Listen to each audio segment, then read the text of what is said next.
Bom dia a todos. Hoje nós iremos dar continuidade aos nossos estudos, né? Nós iremos falar sobre Paulo. Nós não vamos ficar lendo bastante, nós vamos falar sobre a pessoa, né? Quem era Paulo, tá? Nós vamos ler em Atos 9. Nós vamos ler depois só um trecho do capítulo 9, tá bom? A conversão de Paulo no caminho de Damasco.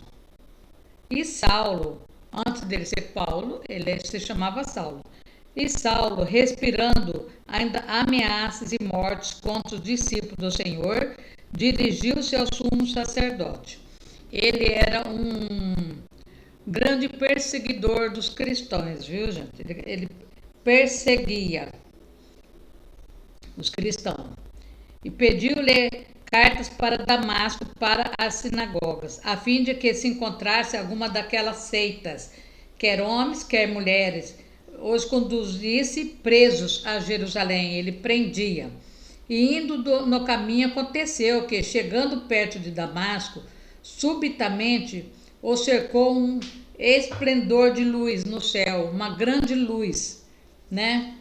E ele caiu por terra e ouviu uma voz que lhe dizia: Saulo, Saulo, eu sou Jesus, a quem tu persegues. Duro é para ti resolver contra os aguilhões. E ele, tremendo e atônito, porque nunca tinha visto isso, né? Senhor, que queres que faça? E disse-lhe o Senhor: levanta-te e entra na cidade, e lá te será dito o que te convém fazer. Ele perdeu a visão assim momentânea por causa da forte luz, né? E os varões que iam com ele pararam espantados ouvindo a voz, mas não vendo ninguém, né? Ninguém via, mas escutava a voz. E Saulo levantou-se da terra e, abrindo os olhos, não via ninguém. E, guiando pelas mãos de outras pessoas, o conduziram a Damasco. E esteve 3 dias sem ver nada, e não comeu nem bebeu. Ele estava realmente apavorado, né? E havia em Damasco um certo discípulo chamado Ananias. E disse-lhe o Senhor em visão: Ananias. E ele respondeu: eis-me aqui, Senhor. E disse-lhe o Senhor: levanta-te e vai à rua chamada Direita, e perguntem em casa de Judá por um homem de Tarso chamado Saulo, pois eis que ele está orando. E numa visão ele viu que entrava um homem chamado Ananias e colocava a mão sobre ele para que tornasse a ver. Ele teve uma visão, o Saulo, né? Que ainda não era Paulo. E respondeu Ananias: Senhor de muitos, ouvi acerca deste homem, quantos males tem feito aos teus santos em Jerusalém. Ele fazia só maldade, né? Ele era um grande perseguidor. E aqui tem poder dos principais dos sacerdotes para prender a todos que invocam o teu nome. E disse-lhe o Senhor: vai por este e vai, porque este é para mim um vaso escolhido para levar. Deus escolheu ele, né? Deus escolhe quem ele quer, viu, gente? Meu nome diante dos gentios pelo meu nome. E Ananias foi e entrou na casa, impondo-lhe as mãos, disse: irmão Saulo, o Senhor de Jesus, que te apareceu no caminho por onde vinhas, me enviou, para que tornes a ver e seja cheio do Espírito Santo. E logo lhe caíram dos olhos como que escamas, e recuperou a vista, levantou e foi batizado pelo Espírito Santo de Deus, né? E aí ele ficou, em vez de ser o perseguidor, em vez dele ser o perseguidor, ele virou o perseguido, tá? O nome dele mudou para Paulo. As pessoas tinham medo de chegar perto dele, todo mundo tinha medo dele, né? Quem não tinha, né? Ele perseguia, ele prendia, ele era terrível. Então as pessoas tinham muito medo dele. Agora nós vamos falar um pouquinho dele. Paulo. Nenhuma pessoa, exceto Jesus, deu forma à história do cristianismo como o apóstolo Paulo. Mesmo antes de tornar-se cristão, suas ações eram significativas. Sua perseguição era frenética aos cristãos. Perseguia sem cessar. Cristão seguida de morte de Estevão, né? Ele foi responsável pela morte de Estevão. Deu início a um processo de obediência por parte da igreja à ordem de Cristo para pregar o evangelho em todo o mundo. O encontro pessoal de Paulo com Jesus transformou a vida dele. Nunca deixou de ser intensamente dedicado, mas a partir desse Paulo foi direcionado ao evangelho. Ele se tornou um grande profeta de Deus, né? Paulo era muito religioso. O treinamento que recebeu de Gamaliel Paulo era sincero. Ele era um bom fariseu, conhecia a Bíblia e acreditava sim a fé cristã e perseguia o servo de Deus e levá-lo de volta a Jerusalém. Mas o Senhor o deteve em sua apressada jornada pela estrada de Damasco. Foi onde que nós lemos que ele perdeu a visão, né? E onde ele teve um encontro pessoal com Deus, feito a respeito da divulgação do evangelho aos gentis, né? Cornélio, um gentil, convertera-se pela pregação de Pedro na Síria. Alguns gregos haviam se unido aos cristãos. Depois da conversão de Paulo, Barnabé foi enviado a Jerusalém para verificar a situação da igreja. Depois foi a Tarso à procura de Paulo, a fim de levá-lo a Antioquia, onde juntos trabalharam com os cristãos que ali viviam. Então empreenderam numa viagem missionária. Eles praticamente foi, né, um dos precursores da vida missionária, né? A primeira das 3 que Paulo faria para divulgar o evangelho por todo o Império Romano. A penosa questão que causou muito problema no início da igreja consistiu em saber se Paulo trabalhou arduamente para convencer os judeus de que os gentis eram aceitáveis diante de Deus e teve ainda mais dificuldade para convencer os gentis disso, né? A vida das pessoas a quem Paulo pregou elas foram desafiadas a encontrar Cristo. Deus não desperdiçou característica alguma de Paulo, e sua transformação, seu treinamento, sua cidadania, seu pensamento e até seu ponto fraco foram usados pelo Senhor. Você está disposto a permitir que Deus faça o mesmo por você? Você nunca saberá tudo o que Ele pode fazer a seu favor e com sua vida, até que permita que Ele seja o dono de todo o seu ser. Quais foram os pontos fortes de Paulo? Ele foi transformado por Deus de um perseguidor de cristão em um pregador de Cristo. Só Deus pode fazer isso, né? Ele pregou a Cristo na cidade do Império Romano em 3 viagens missionárias. Escreveu cartas para várias igrejas que se tornaram parte do Novo Testamento. Ele nunca teve medo de enfrentar os desafios e lidar com eles. Era sensível à liderança de Deus, apesar de sua personalidade forte. Sempre seguiu a direção de Deus. Ele também foi preso, bateram nele, fizeram muita coisa ruim com ele, mas mesmo assim ele abraçou a causa, sua fraqueza.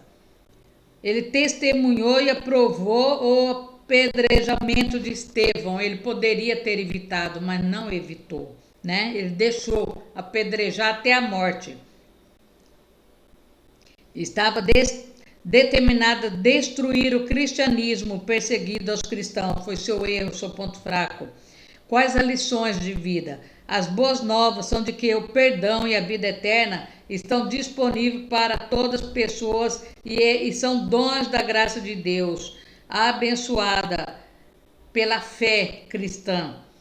A obediência é resultante de um relacionamento com Deus. A verdadeira liberdade só vem quando não desejamos mais provar que somos livres. Deus não desperdiça nosso tempo. Ele usa o nosso passado e o nosso presente. Assim poderemos servir com o nosso futuro. Bonito isso aqui, né? E quais as informações essenciais de Paulo?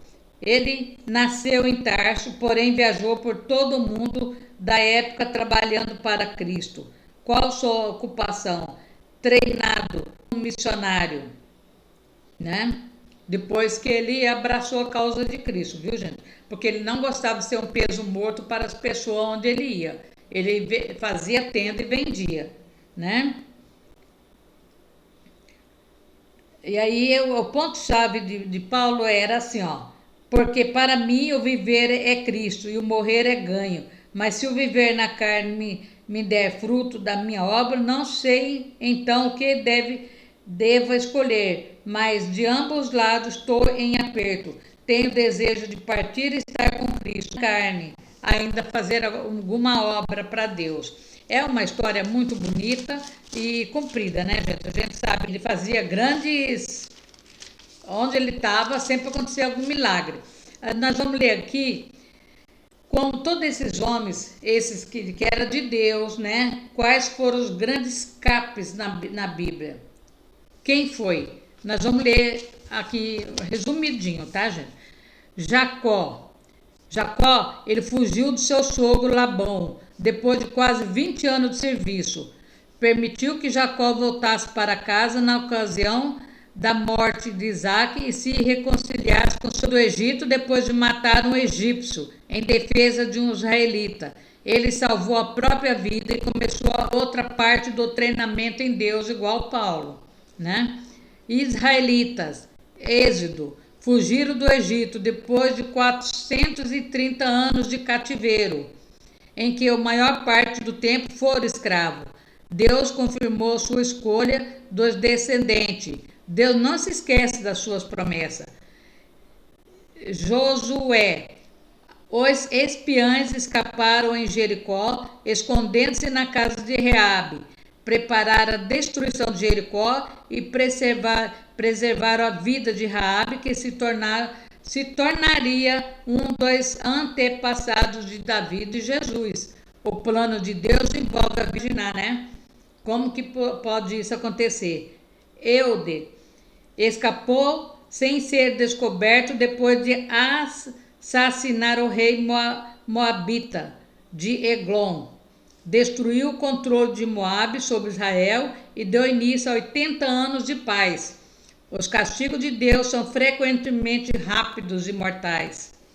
Sansão escapou de uma cidade fechada, arrancando as dobradiças das portas, que era imensa, né? Gigante.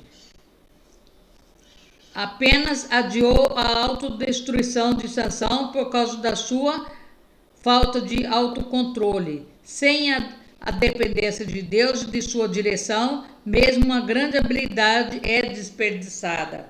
Ele contou que ele fugiu para o deserto por medo da rainha Jezebel. Preservou a vida de Elias, mas mostrou também a sua fraqueza humana. Até nos momentos de sucesso, nossas fraquezas pessoais são os nossos maiores desafios. Elias estava esgotado fisicamente, psicologicamente, com medo da sanguinária Jezebel e fugiu dela, né? Aí muitos acham que foi uma fraqueza da parte dele, né? Saulo, que daí veio se chamar o novo cristão, a fim de que ele prestasse um grande serviço para Deus. Deus tem um propósito para cada pessoa e guia aqueles que se estão dispostos a cooperar. Perseguido, Deus pode fazer isso, viu, gente? Pedro, liberto da prisão por um anjo. Pedro foi salvo em virtude dos planos que Deus havia reservado para a vida dele, tá? Seus planos. Frequentemente, quando menos esperamos, quando nós já estamos com a nossa força lá embaixo, Deus vem, né, em nosso socorro. Paulo e Silas. As correntes se soltaram e as portas se abriram durante um terremoto, quando ele estava orando na prisão. Mas eles decidiram não deixar a prisão, mostrar a impotência dos seres humanos diante de Deus. Que Deus, você pode pôr você na prisão, na masmorra, onde for, que se for da vontade de Deus, Ele te tira de lá. Quando nossa dependência e atenção estão focadas em Deus e não em nossos problemas, Ele pode oferecer ajuda de maneira inesperada, tá? Que a gente nem consegue imaginar. Nós não temos, gente, noção do poder de Deus, tá? Nós só conhecemos um pouquinho, nós não sabemos o que Ele é capaz. Então hoje nós vamos pedir para Deus, né? Dar sabedoria para nós, que a gente vê quanta coisa Deus fez, né? Pedir também para que Deus faça um milagre urgente na nossa vida, porque nós estamos precisando de um milagre urgente, né? Então vamos clamar a Deus. Vocês colocam na mão de Deus tudo aquilo que para você é urgente hoje, tá? Senhor Deus Todo-Poderoso, nós colocamos na brecha da intercessão, Senhor, para pedir um milagre urgente para nós e para o nosso país, Senhor.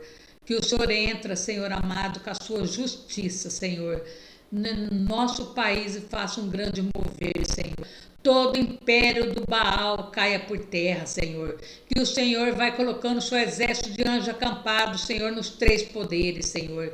Que a mão de Deus pesa sobre todos os corruptos dessa nação, Senhor. Que o Senhor não deixe que o nosso país se torne, meu Pai, um país sem paz, sem harmonia, Senhor amado. Que o Senhor vai mudando a nossa sorte, Senhor amado. Não deixe que nós sejamos um país comunista, Senhor amado. Que o Senhor vai levantando, Senhor amado, homens de Deus, homens guerreiros, Senhor amado, para ajudar o teu povo, Senhor amado. Que o Senhor vai fazendo um grande mover, meu Pai. Abençoe todos aqueles que estão internados, Senhor, fazendo hemodiálise, que estão com câncer, fazendo terapia. Que o Senhor vai abençoando todos aqueles que vão para a escola, que estão desempregados. Que o Senhor abençoe a casa de cada um, coloca paz, coloca harmonia, abençoe a vida financeira, Senhor, abençoe o trabalho de cada pessoa que está orando comigo, Senhor, e vai fazendo um grande mover no nosso país, Senhor.